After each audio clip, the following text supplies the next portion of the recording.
और आप देख रहे हैं DW समाचार। बिहार में हर दूसरे दिन भ्रष्टाचार की एक नई कहानी लिखी जाती है, चाहे वो नदी में बहते पुलों के बारे में हो जाए, स्वास्थ्य सेवाओं में हो जाए या अतिरिक्त सारी चीज़ों में। यहाँ की जनता हताश और निराश है, कहीं भी उम्मीद की किरण नहीं नज़र आ रही है। इसी क्रम में और बिहार बदलाव का एक विज़न रखने वाले हमारे साथ एक शख्सियत बैठे हुए हैं जिनके नाम को पहचान की मोहताज नहीं है। यह वरिष्ठ पुलिस अधिकारी रह चुके हैं, तेलंगाना राज्य में DIG जैसे बड़े पदों को शोभायान कर चुके हैं। हमारे साथ हैं श्री विनय प्रताप सिंह सर जी। सबसे पहले तो सर स्वागत है हमारा इस चैनल पे। धन्यवाद। सर, आप एक महापरिवर्तन आंदोलन चला रहे हैं बिहार में। सबसे पहले सर हमारे दर्शकों को आप यह जानकारी दीजिए, यह महापरिवर्तन आंदोलन क्या है? महापरिवर्तन आंदोलन एक अराजनीतिक प्रयास है बिहार की जनता को जगाने और बिहार की दयनीय स्थिति के प्रति जागरूक करने के लिए।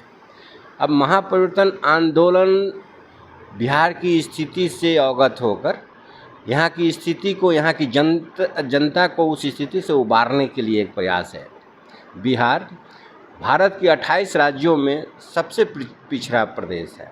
यह बेकारी, भुखमरी, बेरोजगारी, बदहाली का पर्यायवाची शब्द है बिहार। करीब करीब 80% मजदूर बिहार से देश के अन्य सभी भागों में आपूर्ति होती है। इस स्थिति से बदलने के लिए हम लोगों ने 5 उद्देश्य रखे हैं। पहला, गांव का झगड़ा गांव में फैसला हो ताकि कोर्ट कचहरी थाने न जाना पड़े। दूसरा, शिक्षा का स्तर बढ़े, बिहार सबसे अशिक्षित राज्य है। तीसरा, हमारे गांव इतने गंदे हैं कि भारत में सबसे अगर गंदे गांव, गंदे शहर का नाम आता है तो बिहार का नाम आता है।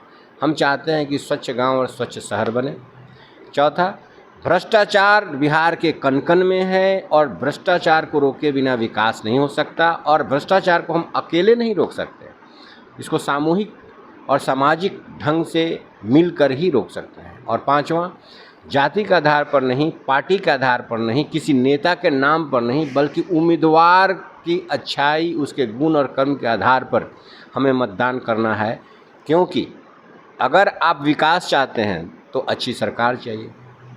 अच्छी सरकार के लिए अच्छी राजनीति होनी चाहिए, राजनीति में बदलाव होना चाहिए और राजनीति में बदलाव के लिए समाज में बदलाव होना चाहिए और समाज में बदलाव का ही प्रयास यह महापरिवर्तन आंदोलन कर रहा है। सर, आप वरिष्ठ पुलिस अधिकारी रह चुके हैं, आप पुलिस महकमों के सबसे ऊंचे पोस्ट पर भी जा चुके हैं किसी राज्य में, तो वहाँ से सर एक ख्याल कैसे आई कि बिहार ऐसे पिछड़े राज्य के बदला जाए? बिहार, क्या आपको लगता है कि आपके इस प्रयास से बिहार के नागरिकों के अंदर कोई बदलाव देख रहे हैं आप सर? देखिए, बिहार में एक नैसर्गिक शक्ति है, ऊर्जा है। सम्राट अशोक के समय में बैलगाड़ी के युग में यही पाटलिपुत्र के लोग, यही मगध के लोग अफ़गानिस्तान तक राज करते थे। आज हमारी ये बदहाली बनी हुई है।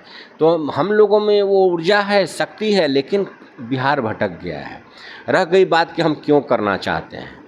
तो हमारा मानना है कि बिहार का उद्धार राजनीति से, राजनेता से, राजनीतिक दल से नहीं हो सकता। यह बिहार की जनता ही कर सकती है। दूसरी बात कि हम यहाँ बिहार की मिट्टी से ही पैदा हुआ है। आज मैं अध्यक्ष जेल सुधार समिति उत्तराखंड हूँ। इसके पहले मैं पंजाब सरकार का सलाहकार था। मैं 5 साल तक महानिदेशक कारा तेलंगाना स्टेट के पद पर था। ये सारी चीज़ें जो है ना, ये मेरे कारण नहीं हुई हैं। ये बिहार की मिट्टी ने, बिहार की हवा ने, बिहार की स्कूल ने, हॉस्पिटल ने हमें इस योग्य बनाया कि आज दूसरे राज्यों के लोग हमें इतनी प्रतिष्ठा देते हैं। तो मेरा कर्तव्य बनता है, बिहार मेरी मातृभूमि है। सब लोग छोड़कर यहाँ से भाग रहे हैं, तो जब सब अच्छे लोग यहाँ से भाग जाएंगे तो बिहार की जो दुस्थिति है वही होगी।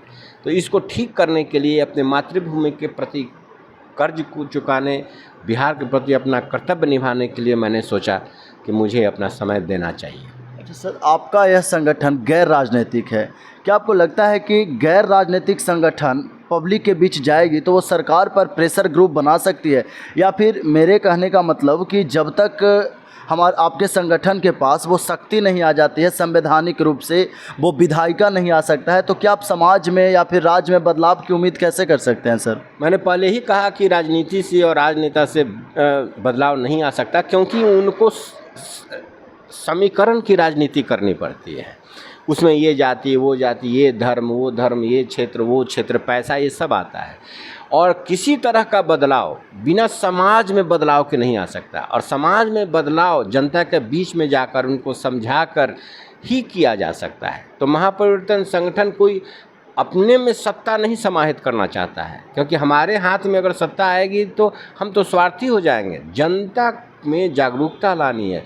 जिस दिन जनता की समझ में ये बात आ जाएगी, उस दिन स्वयं समाज बदलने लगेगा। और जैसे ही जनता एक बहुत बड़ा प्रेशर ग्रुप है, प्रजातंत्र में यही तो विशेषता है कि जनता ही बहुत बड़ा प्रेशर ग्रुप है। तो जब तक जनता अपने आप में संगठित होकर एक मंच पर नहीं आएगी, तब तक कोई बदलाव नहीं आएगा। जैसे बिहार में फिलहाल सर जो राजनीतिक दल हैं, चाहे वो जदयू हो जाए, राजद हो जाए, ये दोनों अपने जो उनका घोषणा पत्र रहता है, जो उनका वादे रहते हैं, उसमें बिहार को बदलने की बात कहते हैं। हाँ, भले इसका निर्गत है कि 13 दिनों में लगभग 15 पुल पानी में बह जाते हैं। तो क्या आपके इस प्रयास से यही जो राजनीतिक दल हैं, क्योंकि बिहार के तो यही राजनीतिक दल हैं, करना उन्हें ही विकास है, उनके अंदर कोई बदलाव आएगी कि वही भ्रष्टाचार, जाति पाति का समीकरण जैसा कि आप बोल रहे हैं सर, उससे ऊपर उठकर बिहार के लोगों के बारे में देखें? देखिए, अगर बिहार की 10% जनता शहर और गांव में, अगर 100 में से 10% को भी हम ये समझाने में सक्षम हो गए, समर्थ हो गए कि बिना समाज में बदलाव के अच्छे उम्मीदवार को बिना वोट दिए जाति के आधार पर अगर वोट देते हैं तो उससे आपका विनाश ही होगा। अच्छे उम्मीदवार को चुनना है तो सभी राजनीतिक दल ये दबाव में आ जाएंगे कि वो अच्छे उम्मीदवार को दें, क्योंकि दोनों तरफ के भाजपा, जदयू, राजद, इसमें बहुत मुश्किल से 1, 2, 3% का डिफरेंस होता है। अगर 10% लोग ये सोच लें कि इनका कैंडिडेट अच्छा नहीं है और इसलिए हम इनको वोट नहीं देंगे, और जाति को एक वोट बैंक के रूप में ये व्यवहार करना छोड़ दें, तो हमको लगता है कि 6 महीने से साल भर में बदल सकता है ये, बहुत आसानी से। अच्छा सर, एक राजनीतिक सवाल है सर। एक आंदोलन लेकर बिहार में एक व्यक्ति प्रशांत किशोर पैदल घूम रहे हैं और वो इन्हीं सारी बातों की चर्चा कर रहे हैं। क्या आपको लगता है आने वाले समय में उनका राजनीतिक कैरियर भी बिहार में कुछ ऊपर जा सकता है? देखिए, हर लोग कोशिश कर रहा है। जैसे इसके पहले राजद के नेताओं ने किया, भाजपा के नेताओं ने किया, उसी तरह से प्रशांत किशोर जी भी कर रहे हैं। उनको अपने पार्टी को बढ़ाने के लिए, अपने राजनीतिक पैठ के लिए। लेकिन मैं तो मानता हूं कि राजनीति से बिहार का बदलाव नहीं आ सकता।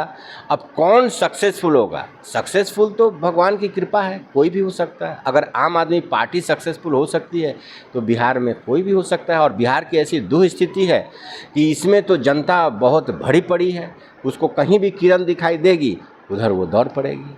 सर, भविष्य में आप भी राजनीतिक रूप से उतरना चाहेंगे राजनीतिक मैदान में? मैंने पहले ही कह दिया है कि राजनीति से और राजनीतिक दल से बिहार का कोई उद्धार नहीं हो सकता, और मुझे राजनीति में कोई रुचि नहीं है। और ये जो क्षेत्र है और अभी की जो स्थिति है, इसमें बहुत ऐसे लोग भरे पड़े हैं, अवांछित तत्व, जिनको नहीं होना चाहिए था। तो मेरा तो एकमात्र उद्देश्य है कि हम जयप्रकाश नारायण की तरह, स्वामी विवेकानंद की तरह पूरे बिहार को बदलें। तो राजनीति में जाना, चुनाव लड़ना और सांसद और विधायक बनना, ये मुझको बहुत छोटी बात लगती है। अच्छा, एक पर्सनल सवाल है सर। बहुत आईपीएस अधिकारी बिहार में जन सेवा और जन कल्याणकारी सेवाओं में आगे आ रहे हैं। जैसे कुछ नाम, विकास वैभव सर का नाम है, पर एक करुणा सागर सर थे, वो किसी राजनीतिक पार्टी को ज्वाइन कर दिए। तो आईपीएस अधिकारी होने के बाद जन सेवा या फिर राजनीतिक में उतरना, ये दोनों के अलग अलग चुनौती देखते हैं सर इसको? हाँ, अगर कोई भी आईपीएस अधिकारी जन सेवा के लिए आगे आ रहा है तो ये बहुत खुशी की बात है। लेकिन वो अपने राजनीतिक उद्देश्य के लिए, राजनीतिक लाभ के लिए आता है तो वो उसका निजी मामला है, उस पर मैं कोई भी टिप्पणी नहीं करना चाहता। लेकिन अगर कोई सामाजिक बदलाव के लिए, समाज में उत्थान के लिए करने आता है तो इससे बढ़कर और क्या अच्छी बात हो सकती है। सर, बिहार के नागरिकों के लिए आपके द्वारा कुछ संदेश सर? संदेश ये है कि जब तक, जो मैंने कहा, अगर वो एक जगह बैठना शुरू करें। आज हमारे समाज में इतना भेदभाव और आपस में द्वेष विद्वेष आ गया है कि हमने आपस में साथ में मिलकर बातचीत करना और बैठना बंद कर दिया है। जाति के आधार पर, पार्टी के आधार पर हम इतने बढ़ गए हैं कि हमारे साथ बंदर और बिल्ली की कहानी बहुत ही चरितार्थ होती है। जितने सारे लोग पटना में हैं, दिल्ली में हैं, वो हमारी रोटी खा रहे हैं और यहाँ की जनता बिल्ली की तरह आपस में लड़कर और अपनी रोटी गंवा रही है। तो यही समझाना है उनको कि सबसे पहले तो आपस में बैठना बंद करिए, क्योंकि किसी भी जातिवादी नेता ने अपनी जाति का कोई भी विकास नहीं किया है और आगे भी नहीं करेगा। सर, महापरिवर्तन आंदोलन के भविष्य के कुछ कार्य योजना की जानकारी सर हमारे दर्शकों के। मैंने कहा ना कि मैं चाहता हूं कि एकदम राम राज्य आए, कहीं कोई झगड़ा लड़ाई न हो, कहीं हत्याएं न हो, हर जगह शिक्षा का स्तर इतना ऊंचा हो जाए कि सभी बाहर की कंपनियां बिहार में आएँ और सब बच्चे को यहाँ से मजदूर के लिए नहीं, बड़े बड़े अधिकारी के रूप में ले जाएं। पूरा हमारा गांव रिजॉर्ट की तरह हो, जहाँ रहने के लिए लोग बड़े बड़े रिजॉर्ट में लोग 25,000 देते हैं, झोपड़ी बना के उसको इतना अच्छा बना के। हमारा तो पूरा बिहार हरित प्रदेश है, थोड़ी सी इसकी सफाई करें, थोड़ी सी इसको ठीक करें तो हमारा तो पूरा बिहार रिजॉर्ट बन सकता है। तो हम बिहार को स्वर्ग बनाना चाहते हैं। बहुत बहुत धन्यवाद। हमारे साथ महापरिवर्तन आंदोलन के जो स्थापित करने वाले विनय प्रताप सिंह, जो कि तेलंगाना के पूर्व DIG भी रह चुके हैं, और सर ने बताया कि बहुत प्रशासनिक जगहों पर इन्होंने अपना योगदान दिया था। सच में अगर ऐसे लोग बिहार की सेवा में उतर रहे हैं तो ये बिहार वासियों के लिए अच्छी बात है। और मैं पूरे बिहार वासियों को और जो भी हमारे दर्शक हैं उनसे मैं कहना चाहूँगा कि इनके आंदोलन को देखिए, समझिए, और अगर आपको लगता है कि इस आंदोलन से जुड़ने से आप अपने बिहार के, अपने ज़िला के, अपने गाँव के, अपने कस्बा को कुछ भी मदद कर सकते हो तो ये उसके लिए बहुत बड़ी बात होगी। धन्यवाद।